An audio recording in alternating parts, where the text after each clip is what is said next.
Bonjour et bienvenue dans Outdoor Minds.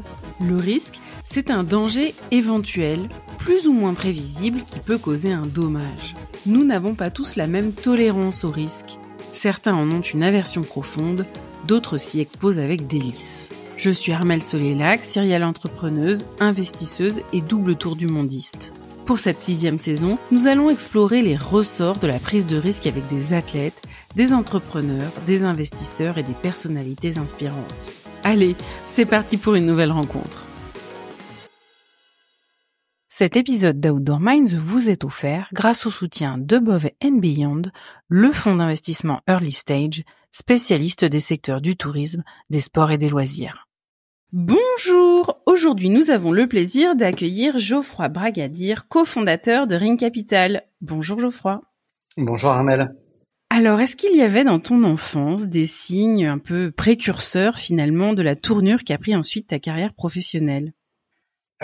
Écoute Armelle, je crois pas vraiment, mais ensuite on a toujours tendance à revisiter le passé. Donc évidemment, comme tous les enfants, j'ai dû laver des voitures de mes parents, de mes oncles et tantes en vacances pour gagner de l'argent de poche, ou alors vendu des coques que j'avais pêchées sur la plage. Mais je crois pas tellement plus que ça. Peut-être c'est des histoires qui ont bercé mon enfance, et notamment des histoires d'entrepreneuriat dans ma famille, mais notamment un arrière-arrière-grand-père qui était un entrepreneur très successful et très social aussi, qui a eu une grande réussite. Et peut-être que inconsciemment, ça m'a marqué et ça m'a donné envie de moi aussi tenter l'aventure.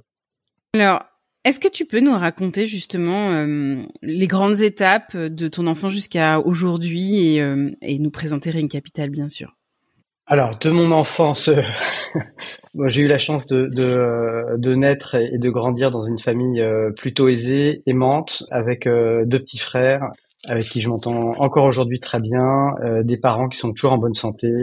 Voilà, donc j'ai eu beaucoup de chance là-dessus. Ensuite, j'ai eu un parcours assez classique. Je suis entré dans une école de commerce, puis dans un cabinet de conseil en stratégie. Mais très vite, c'est-à-dire dès ma 2e année de vie professionnelle, j'ai fondé une entreprise. C'était en 98, c'est au moment de la libéralisation du marché des télécoms. Et donc j'ai cofondé plus exactement une entreprise avec un copain consultant qui faisait de l'optimisation téléphonique pour les PME. Bon, et puis on a fait une quantité d'erreurs incroyables. Et donc au bout d'1 an et demi, on a refermé ce projet-là. On a démissionné et on a créé une 2e entreprise avec 2 autres cofondateurs. Et cette 2e entreprise était Empruntis.com, qui était un distributeur de services financiers aux particuliers, notamment de crédit immobilier. Et là, déjà, on a fait un peu moins d'erreurs parce qu'on avait l'expérience de la première. Deuxièmement, on faisait ça à temps plein, ce qui n'était pas le cas dans la première. Et puis, enfin, on a eu une succession de coups de chance qui fait que, pour raconter les choses rapidement, en 8 ans, on est passé de 0 à 300 personnes. On a fait une boîte qui était très rentable, qui croissait très vite. Et donc, on a pu revendre en février 2008 à Covea, ce qui est probablement notre dernier coup de chance, parce que une entreprise qui sentait bon la finance et l'immobilier, en septembre 2008, c'était plus la même chose. Donc, nous, on l'a vendu avant. Donc, on dit souvent timing is everything. C'est vrai, mais c'est rare qu'on le choisisse. Donc voilà, on a eu de la chance. Donc après ça, j'ai commencé à investir en tant que business angel. Et puis j'ai mis un petit peu de temps à me lancer dans mon aventure actuelle, qui sera peut-être la dernière, qui est Ring Capital, qui est une société de gestion dédiée à l'investissement à impact. Mais on pourra revenir dessus si tu veux. Pourquoi Ring comme nom? Le process de choix du nom a été très long et très compliqué. La réalité est amusante, c'est que quand on s'est tapé dans la main avec mon associé Nicolas Sellier, j'ai créé un dossier sur Dropbox. Et puis, quand on crée un dossier sur Dropbox, il faut lui choisir un nom. Et donc, j'ai mis fonds d'investissement Nicolas Geoffroy. Ça fait FING. Voilà. Et donc, on a vécu 1 an et demi avec ce nom de code FING. Et puis, quand il s'agit de trouver un vrai nom, dans les multiples idées et propositions qu'on a eues, il y a ce nom de Ring qui est arrivé, qu'on aimait bien parce que il montre à la fois l'alliance, la communauté, également le noble combat, et puis c'est un petit clin d'œil à une communauté tech qu'on aime bien, pour ceux qui aiment les Seigneurs des Anneaux.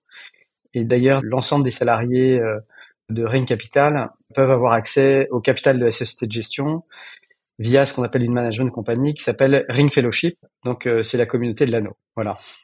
Magnifique. J'aime beaucoup l'histoire derrière le nom. Est-ce que, à la création du fonds, vous avez rencontré des difficultés et si oui, lesquelles? Alors oui, créer une société de gestion et un premier fonds, ce que les gens du métier appellent first time team, first time fund, c'est très compliqué. Heureusement, on n'avait pas conscience de savoir à quel point c'était compliqué. Peut-être par manque d'humilité, on pensait qu'entre le track record exceptionnel de Nicolas Sellier chez Alven Capital et mon track record d'entrepreneur ajouté à quelques investissements réussis en tant que business angel, on pourrait lever finalement assez facilement. Ça nous a pris 1 an et demi, ce qui est relativement long, puisque pendant cette année et demie, on n'a aucune idée de savoir si ça va marcher ou pas. Et deuxièmement, c'est pas complètement un boulot à temps plein. Donc il y a énormément de temps mort dans une levée de fonds, parce que malheureusement, on rencontre pas des investisseurs tous les jours. Ils sont pas toujours dispo. Donc je pense qu'on a eu beaucoup de chance d'arriver à convaincre pour ce premier fonds, ce qui nous a permis d'avoir des premiers fils, de recruter une équipe et ensuite de construire tout ce qui est Ring avec les premiers institutionnels et particuliers qui nous ont fait confiance pour ce premier fonds.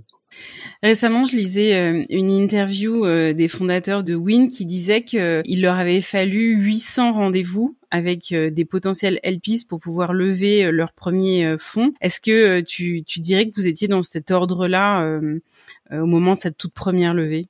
Alors, j'ai pas compté, mais ce qui est sûr, c'est que le taux de transformation de cette activité est probablement le pire de toutes les industries. Et effectivement, on fait beaucoup de rendez-vous avec beaucoup de gens qui disent non. La plupart, tout simplement parce que c'est pas leur stratégie à un instant T. Et donc, il faut bien leur expliquer ce qu'on fait pour qu'ils s'aperçoivent que c'est pas ce qu'ils cherchent. Donc, de temps en temps, on n'investit pas dans des fonds de moins de 200 millions. On n'investit pas dans des fonds qui sont pas pan-européens. On veut investir que dans des fonds thématiques, ou on a déjà un fonds d'impact, etc., etc. Et puis parfois, tout simplement, les gens doivent considérer que l'équipe n'est pas au niveau, que la stratégie n'est pas la bonne, etc., etc. Donc effectivement, les taux de transformation sont très faibles. Alors quand on lève le deuxième fonds, ça s'améliore un peu parce que si on n'a pas fait trop de bêtises dans le premier, on a déjà une bonne partie des investisseurs du premier fonds qui reviennent. Mais comme on cherche à étendre toujours sa base d'investisseurs, à chaque fois qu'on relève un fonds, on se reprend un nombre de portes important. Et c'est bien parce que ça oblige à remettre le métier sur l'ouvrage régulièrement, à se poser des questions. Et voilà, c'est un travail d'humilité. On fait régulièrement, puisqu'il y a, quelle que soit la stabilité de l'équipe, sa qualité, les performances du fonds, etc., il y a toujours des investisseurs pour qui c'est pas assez et qui nous pousse à faire mieux. Voilà. Bon, c'est bien pour remettre les pendules à l'heure des égos si c'était nécessaire. C'est quoi pour toi le risque? Quelle est ta définition? Alors, moi, je me considère comme un entrepreneur et généralement, les entrepreneurs ont une vision du risque qui est un peu décalée. Donc, moi, j'ai une vision plutôt positive du risque. Donc, quand j'entends le mot risque, ça fait partie plutôt des vocables positifs. Voilà, pour moi, le risque, c'est la création, c'est l'innovation, c'est la croissance. Et donc, on n'a pas tous la même sensibilité au risque. Et d'ailleurs, je pense que cette sensibilité, elle évolue avec l'âge. Hein. Je pense que quand on est plus jeune, qu'on n'a pas charge de famille, etc., on est probablement moins sensible au risque, notamment au risque de l'entrepreneuriat. Voilà, donc moi, c'est une notion plutôt positive. En revanche, un certain niveau de risque, je trouve, est assez excitant. Un risque conséquent me pousse vers l'avant, et ensuite, s'il y en a trop, c'est le retour de balancier. J'essaye de trouver des postures plus conservatives, de regarder comment je peux remettre de la sécurité dans les activités qu'on peut avoir. Quand on est gestionnaire d'un fonds d'investissement comme Ring, quel est le plus gros risque ou quels sont les plus gros risques auxquels on s'expose? Alors, je pense qu'il y a 2 risques majeurs. Le premier risque, c'est l'activité de gestion de fonds, c'est une activité qui est réglementée.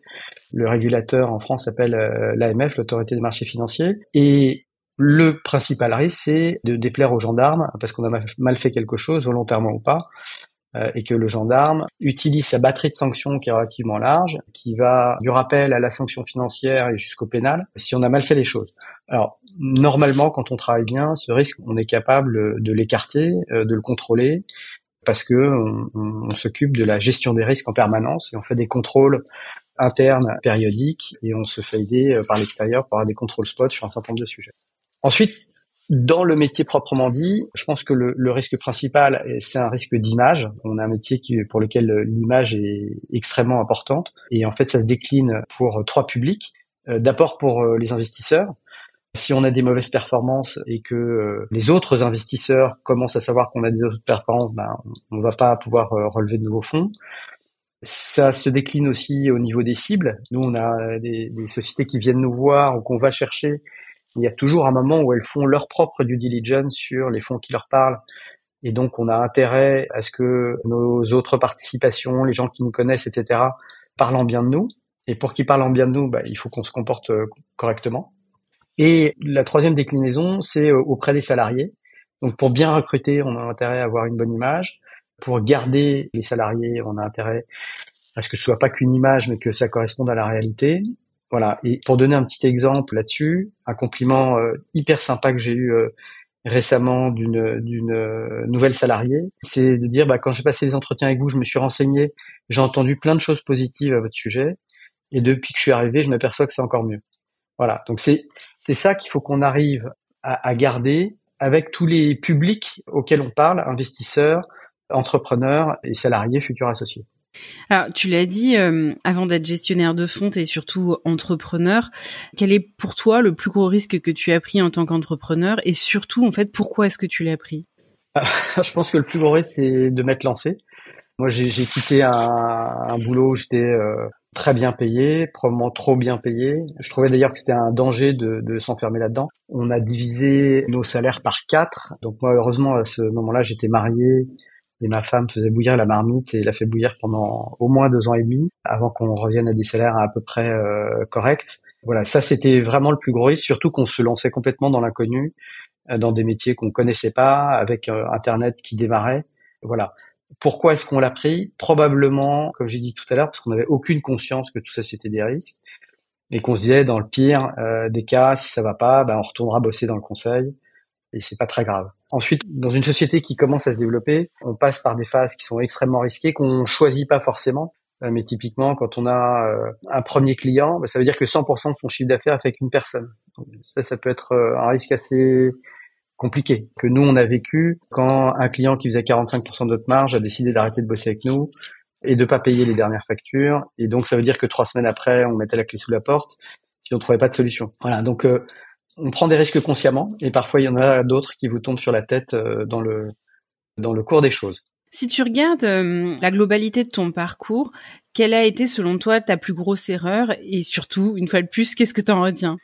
Ma plus grosse erreur, c'est probablement le moment où je suis passé d'entrepreneur à investisseur en tant que business angel. Et comme beaucoup d'entrepreneurs, à partir du moment où on a eu un peu de chance et qu'on a correctement géré une boîte et qu'on l'a amené jusqu'à un exit, on pense un peu inconsciemment que du coup on va être un bon investisseur parce qu'on sait comment ça se passe, en oubliant un peu vite qu'il y a des gens dont c'est le métier et peut-être que si c'est leur métier, ça veut dire que c'est un métier. Et en fait, à ce moment-là, j'ai fait pas mal d'erreurs. La première, c'est de considérer que parce que je recevais quelques dossiers ou dizaines de dossiers, je voyais beaucoup de choses, alors qu'à côté de moi, les fonds d'investissement voyaient ce volume multiplié par 100, donc il y avait la capacité de comprendre ce qui se passait sur le marché, de choisir les bonnes équipes dans un secteur donné, ce qui n'était pas mon cas. Et la deuxième, c'est probablement d'être pas assez radical, 1, dans le choix des investissements, et 2, dans la poursuite des investissements. J'ai notamment perdu pas mal d'argent dans des premières sociétés dans lesquelles j'ai investi et où j'ai continué à abonder, alors que probablement au fond de moi, je savais que ça marcherait pas parce que c'était un problème de dirigeant, que c'est pas un problème qu'on peut résoudre juste en faisant une nouvelle augmentation de capital. A contrario, forcément, est-ce que tu as eu des grands accomplissements ou des choses dont tu es particulièrement fier? Bon, ce serait trop facile de parler de la sortie d'Empruntis. Évidemment, j'en suis fier, mais d'abord, le succès est dû à une équipe très nombreuse, à mes cofondateurs. Et comme j'ai dit tout à l'heure, c'est la conséquence d'une bonne dose de chance sur le parcours de cette entreprise. Donc, c'est pas ça que j'ai envie de retenir. Aujourd'hui, et je croise les doigts pour que ça continue, ce dont je suis le plus fier, c'est l'équipe que Nicolas et moi, on a su recruter et fidéliser chez Ring Capital. Aujourd'hui, c'est On est 21 personnes. Ils sont tous et toutes, puisqu'il y a une grosse majorité de femmes d'excellent niveau, très engagées sur l'impact, intéressées à la réussite collective. Donc ça, c'est ma plus grande fierté. Et elle se traduit par un truc très simple, c'est que tous les matins, j'ai toujours beaucoup de plaisir à les retrouver. Et quand je rentre de vacances, le premier truc que je me dis c'est cool, je vais retrouver l'équipe. Est-ce que d'ailleurs tu pourrais détailler un petit peu plus les activités de Ring, le type d'investissement que vous faites, peut-être nous donner une étude de cas ou un exemple qui a été vraiment emblématique de ce que vous avez fait? Oui, alors donc Ring Capital a 7 ans, donc c'est une jeune société de gestion. J'ai dit à impact, qu'est-ce que ça veut dire concrètement? On est une société à mission et notre raison d'être, c'est d'apporter des capitaux à des solutions qu'on pense être vitales parce qu'elles résolvent directement un problème social ou environnemental. Voilà. Et donc notre métier, c'est d'accompagner les entrepreneurs et les entreprises de façon à ce qu'elles puissent se développer et avoir autant d'impact que de création de valeur. On fait ça au travers de 4 stratégies d'investissement. Donc ça va de l'amorçage au growth. Donc l'amorçage, c'est des sociétés très jeunes qui sont parfois pré-revenus. C'est un fonds qui s'appelle Génération qu'on a monté avec l'EDEC. Ensuite, on a un fonds de venture. Donc c'est des sociétés qui sont un peu plus avancées, qui font déjà un peu de chiffre d'affaires, qui ont trouvé ce qu'on appelle le product market fit. Et donc ça, c'est un fonds qui s'appelle Mission. Et on est à la 2e génération de notre stratégie de growth. Et le growth, c'est des entreprises qui font plus de 10 millions d'euros de chiffre d'affaires, qui sont rentables et qui sont toujours en croissance. Donc on s'adresse à différents stades de développement des entreprises. J'ai dit 4 stratégies parce que on a également, depuis peu, créé une nouvelle stratégie qui s'appelle Ring Africa, et comme son nom l'indique, qui a pour but d'investir dans des jeunes sociétés en Afrique francophone. Donc on a ouvert un bureau à Abidjan. Sur le reste de l'Europe, on est présent en Italie où on a ouvert un bureau, et en Allemagne via un partenariat stratégique avec une boutique locale. Et on a un dernier petit fonds un peu particulier qui s'appelle Ring Foundation, qui est un fonds qui gagne pas d'argent parce que son but c'est d'accompagner des associations. Donc il est financé ce fonds de dotation par une partie des revenus de la société de gestion et les dons des membres de l'équipe. Et ça nous permet d'accompagner financièrement des associations pendant 3 ans et surtout de les accompagner comme on accompagnerait des sociétés de notre portefeuille. C'est-à-dire en étant très présent, les aidant à se structurer, à se développer, etc. Quand on t'écoute comme ça a l'air vraiment merveilleux, mais j'imagine que comme dans toute entreprise classique, il y a des moments plus difficiles. C'est quoi les difficultés qu'on rencontre quand on gère un fonds comme ça? Quand on gère une société de gestion, il n'y a pas les mêmes soucis que quand on gère un fonds, mais quand on gère un fonds, on est censé bien investir avec un bon rythme. Or, le deal flow entrant, les conditions de marché, etc., sont évidemment mouvantes. Donc, c'est plus difficile de bien investir quand il y a beaucoup d'argent sur le marché. Quand l'argent se retire, il y a moins de deal flow parce que les sociétés viennent pas chercher de l'argent parce qu'elles savent que les conditions sont plus difficiles. Donc, c'est toujours avoir un bon rythme d'investissement dans des bonnes sociétés qui est compliqué, et en même temps de garder suffisamment de temps pour s'occuper de son portefeuille, c'est-à-dire des sociétés dans lesquelles on a déjà investi. Et pour finir, de savoir céder ces sociétés dans le temps imparti, parce que ce que vos investisseurs vous demandent, c'est de la liquidité, particulièrement en ce moment où, comme tu le sais, c'est un peu moins la fête et cash is king. Et donc les investisseurs, ils attendent surtout qu'on leur rende l'argent qu'ils ont déjà investi depuis quelques années. Ça, c'est sur la gestion de fonds. Sur la gestion d'une société de gestion, le choix que nous on a fait, c'est d'être en croissance et de se diversifier en termes de thématiques d'investissement. Et donc la difficulté, c'est je lance une nouvelle thématique, donc il faut que j'investisse là-dedans. Et je sais pas très bien quand est-ce que je vais avoir un retour là-dessus. Et pourtant, il faut que je continue à accompagner mes équipes, recruter, staffer toutes mes fonctions support, etc. Donc c'est des problématiques classiques de société en croissance. On est passé de 0 à 450 millions sous gestion en 7 ans. Voilà, c'est un rythme soutenu. Donc on s'envoie pas des roses. Et le but d'ailleurs est pas de grossir les actifs qu'on a sous gestion, mais c'est une conséquence du développement de nos stratégies, de la croissance de nos fonds. Qu'est-ce qui te fait tenir dans les moments qui sont plus difficiles? Comment est-ce que tu puisses ta motivation, ou où est-ce que tu puisses ta motivation? Alors, je pense que tenir dans les moments difficiles, Moi, je sais pas, je dois avoir un côté bon soldat. Je pense que c'est la responsabilité principalement qui fait tenir. On est responsable vis-à-vis des investisseurs, on est responsable vis-à-vis des salariés. En fait, on n'a pas d'autre choix que de tenir. Et ensuite, de l'autre côté, il y a aussi probablement souvent une envie de montrer qu'on a raison, qu'on était dans le bon chemin.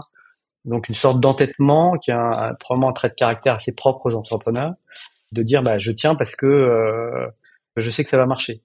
Et d'ailleurs, il y a pas mal de sociétés qui se plantent avec les entrepreneurs qui sont allés trop loin, qui se sont brûlés les ailes et qui, avec un peu plus de lucidité, auraient dû s'arrêter avant. Mais c'est aussi le fait d'avoir le cuir épais.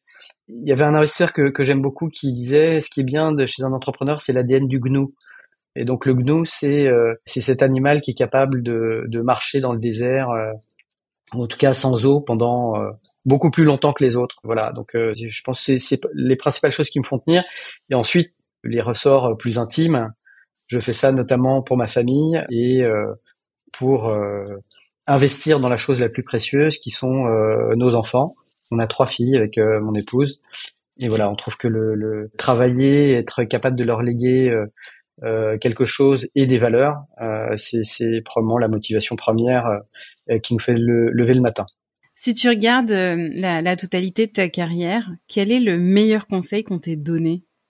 Alors ça, j'ai une idée extrêmement précise parce que avant de lancer Empruntis, je suis allé voir un entrepreneur qui est hyper successful, qu'il était déjà à l'époque, qu'il est encore plus aujourd'hui, qui était la génération de mes parents. Et on a discuté pendant 1 heure. Donc je lui ai demandé de me raconter son business, qu'est-ce qu'il avait fait, etc.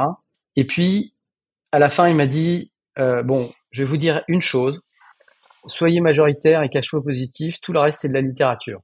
Et c'est vrai que cette exigence, qui est pas forcément facile, hein, bah, ça permet de contrôler son destin et de le construire avec des partenaires plutôt que d'avoir à le subir. Alors, toutes les entreprises, toutes les créations d'entreprises sont pas forcément éligibles, en tout cas tout de suite, au fait de rester majoritaire et ou d'avoir des cash flows positifs. Mais je pense que avoir ça en tête et le garder comme l'étoile du Nord et ce vers quoi il faut se diriger, c'est une phrase très simple et qui peut apporter beaucoup dans la liberté à l'entrepreneur pour choisir son destin. Et du coup, est-ce que c'est le conseil que tu donnes ou est-ce que tu donnerais un autre conseil à quelqu'un qui aurait envie de se lancer dans une aventure entrepreneuriale? Alors évidemment, je le donne parce que j'ai eu la chance de l'avoir, donc je le partage autant que je peux. Même si encore une fois, c'est pas complètement. Enfin, quelqu'un qui va lancer une usine peut pas être cash flow positif la première année. Quelqu'un qui va lancer, je sais pas, un business de bornes électriques pour équiper toute l'Europe peut pas rester majoritaire, etc. Mais quand les gens viennent me voir pour parler d'entrepreneuriat et se demander s'ils vont pas passer d'une vie de salarié à une vie d'entrepreneur, j'ai plutôt un discours assez, on va dire, négatif, en tout cas vraiment mettant en garde sur tous les risques. Je pose la question de savoir si la personne a vraiment, lui, le gène de l'entrepreneur. Alors, je sais pas ce que c'est le gène de l'entrepreneur, j'en ai vu plein depuis des années, j'ai toujours pas réussi à l'isoler, mais ce que je sais, c'est que c'est toujours des gens qui ont soit un truc en plus, soit une case en moins, je sais pas. Mais je pense que tout le monde n'est pas fait pour entrepreneur. Et notamment, la question c'est est-ce que tu as vraiment toi les ressources que ça demande en termes de résilience, de résistance à la douceur, parce que s'embarquer dans ce chemin-là, c'est très lourd de conséquences pour soi, pour son entourage, c'est extrêmement lourd. Il faut que l'entourage et notamment le conjoint soit 100% dans l'aventure aussi. S'il y a des réticences, etc., ça va être compliqué. Et puis financièrement, les gens qui se lancent souvent y apportent une partie de leur épargne quand ils en ont ou contractent des dettes. Et donc c'est lourd de conséquences. Donc je n'imagine plus avoir une vie autre qu'étant entrepreneur. Mais voilà, je suis pas sûr que ce soit fait pour tout le monde. C'est magnifique en termes de liberté, d'excitation, etc. Mais c'est quand même une vie qui est extrêmement exigeante. Comment tu vois un peu les choses pour les 10 prochaines années, à la fois pour Ring, mais aussi d'une manière générale pour les investissements en PE? Bon, pour Ring, je vais aller vite, hein. J'espère qu'on va continuer à se développer de façon harmonieuse. On commence à arriver à la période où on commence à démontrer les performances des premiers investissements. On a toujours une capacité d'attraction de talent qui est importante. Voilà, donc j'espère qu'on va continuer à se développer. On a la chance dans un contexte qui est compliqué de continuer à lever des fonds, ce qui nous permet de continuer à déployer notre activité.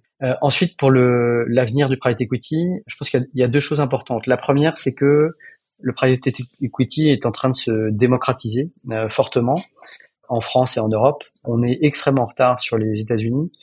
Aux États-Unis, la part de l'argent qui vient dans le private equity est probablement supérieure à 20% ayant pour origine le privé. En France, c'est très probablement moins de 2%. Et donc, on voit se développer de plus en plus de plateformes qui permettent d'investir des tickets plus petits. Donc, c'est pas réservé qu'aux gens qui peuvent mettre 100 000, 200 000, 500 000 euros. Donc, il y a pas mal de plateformes qui se développent et qui rencontrent un certain succès. On voit des produits de sociétés non cotées rentrer dans des portefeuilles d'assurance vie. Donc voilà, il y a toute cette phase de l'argent privé qui est en train de se tourner vers le private equity. Donc ça va être un afflux de capitaux.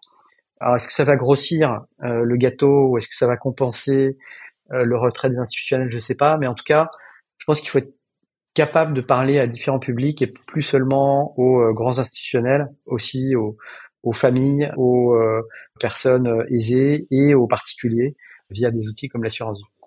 Ça, c'est la dynamique en termes on va dire, d'investisseurs. Et ensuite, alors je suis probablement extrêmement biaisé sur le sujet. Moi, je pense que l'impact est une révolution, comme le numérique a été une révolution dans les années 90. Quand on est un fonds d'impact, parfois les gens peuvent nous percevoir comme des pères la morale qui disent il faut investir dans l'environnement, dans le social, parce que c'est important, etc. Certes, c'est important, et on est les premiers à le dire, mais c'est une opportunité financière colossale. Et la dernière de cette ampleur qu'on ait connue, c'est effectivement le numérique. Dans les années 90, il y a beaucoup de gens qui pensaient que le numérique était un petit secteur de l'économie à côté de l'agriculture, de la chimie, de l'automobile, de l'aviation. Et en fait, c'est quelque chose qui a infusé l'ensemble des secteurs de l'économie, qui a complètement déstructuré toutes les chaînes de valeur, les a recomposées. Et aujourd'hui, les entreprises les plus successful au niveau mondial, c'est celles qui ont mis le numérique au cœur de leur activité. Aujourd'hui, l'impact est en train de prendre de l'ampleur. Il y a une pression de la réglementation qui est de plus en plus forte. La collecte d'épargne solidaire est exponentielle. Les consommateurs font de plus en plus attention à ce qu'ils achètent. Et les salariés, les jeunes générations veulent aller travailler dans des entreprises où il y a du sens. Donc l'impact est en train de prendre de l'ampleur dans l'ensemble des secteurs, là aussi, même si aujourd'hui, on parle beaucoup des secteurs qui concentrent les principaux enjeux d'impact, comme la transition énergétique, l'accès à l'emploi, l'accès à la santé, l'économie circulaire, la gestion des déchets, etc. Mais en fait, l'impact, il va rentrer partout à cause des pressions que je dis. Et donc aujourd'hui, on est au début de cette vague. Et investir dans des entreprises qui ont l'impact au cœur de leur business model, eh bien, c'est probablement un garant d'avoir des entreprises qui seront sur une double vague de croissance, celle de leur croissance organique et celle de la croissance de l'attrait pour l'impact, comme ça a été le cas pour le numérique, sachant que cette vague-là est accélérée par l'existence du numérique qui est arrivé avant. Alors, du coup, qu'est-ce que tu sais avec une absolue certitude dans ce monde qui est si mouvant? Alors peut-être que ce que je vais dire maintenant est à l'exact inverse de tout ce que je viens de raconter, où j'ai l'air très assertif. Plus j'avance, plus je fais la réponse socratique que ce que je sais, c'est que je ne sais rien.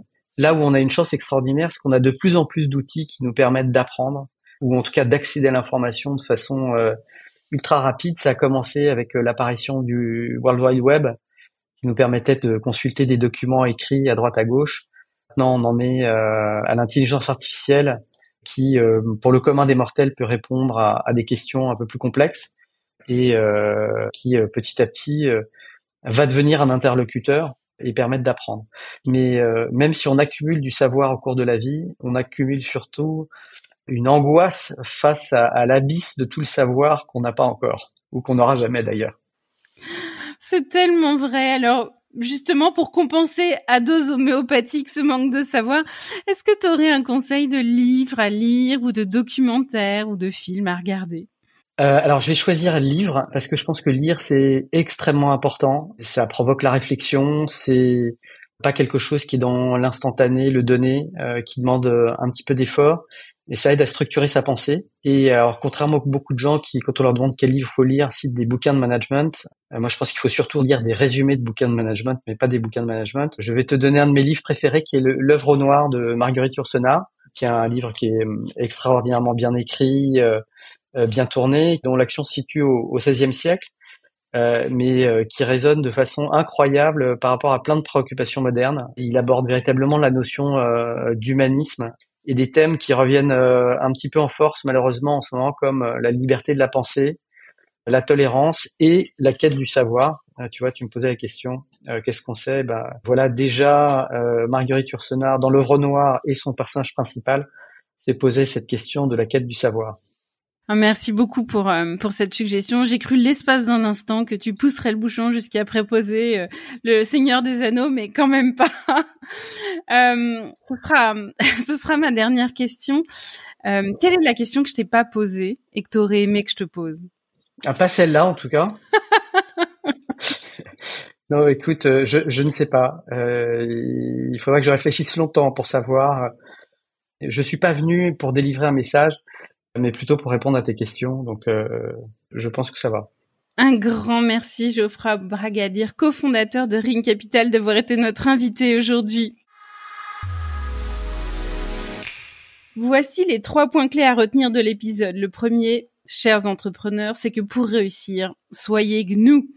Restez majoritaires, ayez un cash flow positif dès que possible et assurez-vous que vos soutiens familiaux soient bien on board avec le chemin sur lequel vous vous lancez. Le deuxième point, c'est que être un bon entrepreneur ne veut pas nécessairement dire qu'on est un bon investisseur et vice-versa. Et enfin, le dernier point, c'est les punchlines de l'épisode. Cash is king and timing is everything. Merci à tous d'avoir écouté Outdoor Minds. Cet épisode vous a plu? Je vous invite à le partager autour de vous et à me soutenir en mettant une note de 5 étoiles avec un commentaire sympa. Cela m'aidera beaucoup pour faire connaître ce podcast et mettre en lumière tous ces leaders qui le méritent.